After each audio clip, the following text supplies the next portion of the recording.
जायफल। जायफल एक सदाबहार वृक्ष है जो इंडोनेशिया के मोलुकास द्वीप का देशज है। इससे दो मसाले प्राप्त होते हैं, जायफल तथा जावित्री। यह चीन, Taiwan, Malaysia, Grenada, Kerala, Sri Lanka और दक्षिणी अमेरिका में खूब पैदा होता है। मिरिस्टिका नामक वृक्ष से जायफल तथा जावित्री प्राप्त होती है। मिरिस्टिका की अनेक जातियां हैं, परंतु व्यापारिक जायफल अधिकांश मिरिस्टिका फ्रेग्रेंस से ही प्राप्त होता है। मिरिस्टिका प्रजाति की लगभग 80 जातियां हैं, जो भारत, ऑस्ट्रेलिया तथा प्रशांत महासागर के द्वीपों में उपलब्ध हैं। यह पृथकलिंगी वृक्ष है। इसके पुष्प छोटे, गुच्छेदार तथा कक्षस्थ होते हैं। मिरिस्टिका वृक्ष के बीज को जायफल कहते हैं। यह बीज चारों ओर से बीजोपांग द्वारा ढका रहता है। यही बीजोपांग व्यापारिक महत्व का पदार्थ जावित्री है। इस वृक्ष का फल छोटी नाशपाती के रूप का 1 इंच से 1.5 इंच तक लंबा, हल्के लाल या पीले रंग का गूदेदार होता है।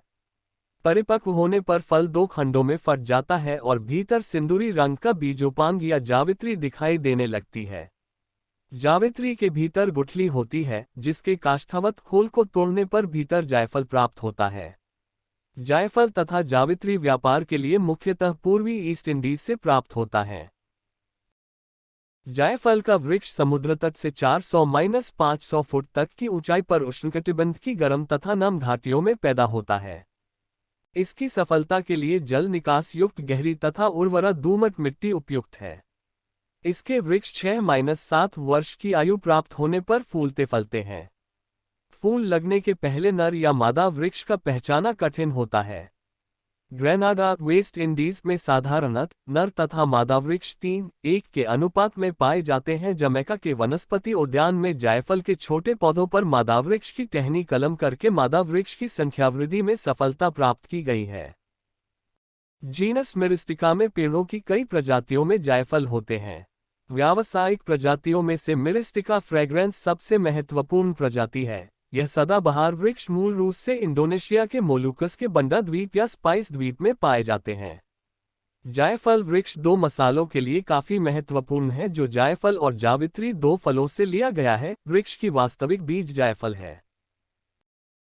यही एक ऐसा उष्णकटिबंधीय फल है जिसका स्रोत 2 अलग मसाले हैं। इसके वृक्ष से कई अन्य व्यावसायिक उत्पादों का भी उत्पादन होता है, जिसमें आवश्यक तेल, निचोड़े हुए ओलियोरेसिन्स और जायफल मक्खन शामिल हैं। जायफल का बाहरी सतह आसानी से कुचल जाता है। पेरिक्रेप फल फली का प्रयोग ग्रेनाडा में जैम बनाने के लिए किया जाता है, जिसे मोर्नेडेलिस कहा जाता है। इंडोनेशिया में भी इस फल से जैम बनाया जाता है, जिसे सिलेई वहुआ पाला कहा जाता है, या इसे पतले रूप में काटकर चीनी के साथ पकाया जाता है और सुगंधित कैंडी बनाने के लिए उसे रवादार बनाया जाता है, जिसे मनिसन पाला कहा जाता है। सामान्य या सुगंधित जायफल मिरिस्टिका फ्रेग्रेंस का मूल उत्पादन इंडोनेशिया के बांडा द्वीप में होता है, लेकिन मलेशिया के पेनांग द्वीप और कैरिबियन में भी इसका उत्पादन होता है, विशेषकर ग्रेनाडा में। साथ ही इसकी उपज केरल में भी होती है, जो भारत के दक्षिण भाग में स्थित एक राज्य है। जायफल के अन्य प्रजातियों में न्यू गुयाना से पपुआ जायफल अर्जेंटिया, भारत से बंबई जायफल मालाब्रिका, जिसे हिंदी में जायफल कहते हैं, शामिल हैं। दोनों का उपयोग फ्रेग्रेंस के अपमिश्रक उत्पाद के रूप में होता है। जायफल और जावित्री का स्वाद गुण लगभग समान होता है। जायफल थोड़ा अधिक मीठा होता है, वहीं जावित्री का स्वाद अधिक स्वादिष्ट होता है। अक्सर जावित्री को हल्के खाद्य पदार्थों में इसके नारंगी और केसरिया रंग के कारण प्रयोग किया जाता है। जायफल में अतिरिक्त रूप से चीज सॉस मिलाने से वह और भी स्वादिष्ट हो जाता है, और वह सबसे ताज़ा अंगीठी है। म्यूल साइडर, म्यूल शराब और एग्गनोग में जायफल एक परंपरागत मसाला है। पेनांग व्यंजनों में जायफल का अचार बनाया जाता है, और ये अचार टॉपिंग्स के रूप में विशिष्ट पेनांग एस्कसांग पर कटे होते हैं। जायफल मिश्रित भी होते हैं या उबले हुए होते हैं, जिससे आइस्ड जायफल का रस बनाया जाता है, या पेनांग होकिन, जिसे लव होपिंग कहा जाता है, के रूप में बनाया जाता है। भारतीय व्यंजनों में जायफल का प्रयोग मिठाई के साथ साथ स्वादिष्ट व्यंजनों में किया जाता है। भारत के अधिकांश भागों में इसे जायफल के रूप में जाना जाता है, वहीं केरल में इसे जत्तिपत्री और जथी बीज कहा जाता है। इसका प्रयोग कम मात्रा में गरम मसाले में भी किया जा सकता है। भारत में भूमि जायफल का प्रयोग धूम्रपान के लिए भी किया जाता है।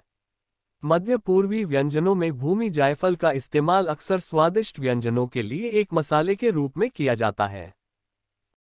यूरोपीय व्यंजनों में जायफल का इस्तेमाल विशेष रूप से आलू के व्यंजनों और परिष्कृत मांस उत्पादों में की जाती है। सूप, सॉस और पके हुए भोजन में भी वे इसका इस्तेमाल करते हैं। डच व्यंजनों में जायफल काफी लोकप्रिय है, चौकी गोभी और पतले सेम की तरह सब्जियों में इसका उपयोग किया जाता है। विभिन्न जापानी करी पाउडर में जायफल का इस्तेमाल एक घटक के रूप में शामिल किया जाता है। कैरेबियन में जायफल का इस्तेमाल अक्सर बुशवेकर, पेनकिलर, बारवाडोस रम पंच जैसे पेय पदार्थों में किया जाता है। आमतौर पर इसे सिर्फ पेय पदार्थ के ऊपर छिड़का जाता है। भूमि जायफल के भाप आसवन द्वारा महत्वपूर्ण तेल प्राप्त किया जाता है और इत्यादि सुगंधित वस्तुएं या सामग्री और दवा में उद्योगों में भारी मात्रा में इसका इस्तेमाल किया जाता है। यह तेल रंगहीन या हल्का पीले रंग की होती है और इसमें जायफल की खुशबू और स्वाद आती है। ओलियोकेमिकल उद्योग के लिए इसके अनेक अंश महत्वपूर्ण होते हैं और बेक किया हुए पदार्थों, सीड्स, पेय पदार्थों और मिठाई में एक प्राकृतिक खाद्य पदार्थ के स्वाद के लिए इसका प्रयोग किया जाता है। यह भूमि जायफल को प्रतिस्थापित करता है चूंकि यह भोजन में अंश को नहीं छोड़ता। इस महत्वपूर्ण तेल का इस्तेमाल कॉस्मेटिक और दवा उद्योगों में भी किया जाता है। उदाहरण स्वरूप टूथपेस्ट में और कुछ खांसी की दवाइयों प्रमुख संघटक के रूप में प्रयोग किया जाता है। परंपरागत चिकित्सा में जायफल और जायफल तेल का इस्तेमाल नसों और पाचन प्रणाली से संबंधित बीमारियों के लिए प्रयोग किया जाता था। जायफल के बीज के निष्पीड़न से जायफल बटर की प्राप्ति होती है।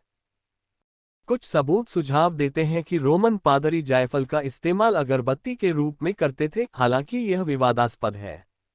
यह जाना जाता है कि मध्ययुगीन व्यंजनों में यह महत्वपूर्ण और महंगा मसाला था जिसका इस्तेमाल व्यंजनों में स्वाद के लिए और दवाओं में इसका इस्तेमाल किया जाता था और साथ ही एजेंटों के संरक्षण में भी इसका इस्तेमाल था क्योंकि उस समय यूरोपीय बाजारों में ये काफी मूल्यवान था। मध्य युग के दौरान जायफल का अरब द्वारा कारोबार किया गया और वेनिस को अत्यधिक कीमतों के लिए बेच दिया गया था। पर व्यापारियों ने लाभदायक हिंद महासागर व्यापार में उनके स्रोत के सटीक स्थान को प्रकट नहीं किया था और कोई भी यूरोपियन उनके स्थान का पता लगाने में सक्षम नहीं थे।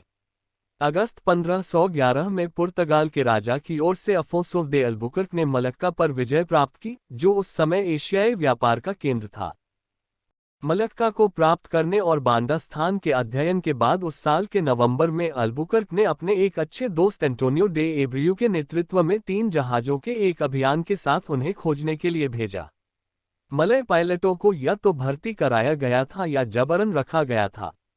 उन्हें जावा द्वारा लेसर संडस और अम्बो से बांडा तक का निर्देशन दिया गया और 1512 के प्रारंभ में वहां पहुंचे। पहली बार यूरोपियन बांडा तक पहुंचे और यह अभियान करीब 1 महीने तक जारी बांडा में रहा और वे बाड़ा के जायफल और मेज की खरीदारी करते रहे और जहाज में रखते गए। साथ ही लांग की भी खरीदारी एंटिपोर्ट से की जिसका बांडा में एक संपन्न व्यापार था। सुमा ओरिएंटल किताब में पहली बार बांडा के व्यापार का वर्णन किया गया है जिसे एक पुर्तगाली औषधकार टोमे पिरेस द्वारा लिखा गया था और 1512 से 1515 के मलक्का के आधार पर यह किताब लिखी गई है। लेकिन इस व्यापार का पूरा नियंत्रण संभव नहीं था और जब से टर्नेट अधिकारियों ने बांडा द्वीप के जायफल उत्पादन पर नियंत्रण रखा, जो काफी सीमित था, तब से वे मालिक के बजाय केवल हिस्सेदार बनकर रह गए। इसलिए द्वीप में पुर्तगाली अपनी पकड़ मजबूत करने में विफल रहे। बाद में 17वीं शताब्दी में डच ने जायफल के व्यापार में अपना वर्चस्व कायम किया। ब्रिटिश और डच लंबे समय तक द्वीप पर नियंत्रण प्राप्त करने के लिए संघर्ष में लगे रहे, जो जायफल का एकमात्र स्रोत था।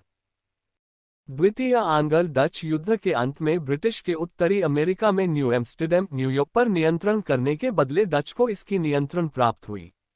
1621 में द्वीप के अधिकांश निवासियों की हत्या या निष्कासन को समाप्त करने के लिए विस्तृत सैन्य अभियान के बाद बांडा द्वीप पर नियंत्रण स्थापित करने में डच सफल रहे।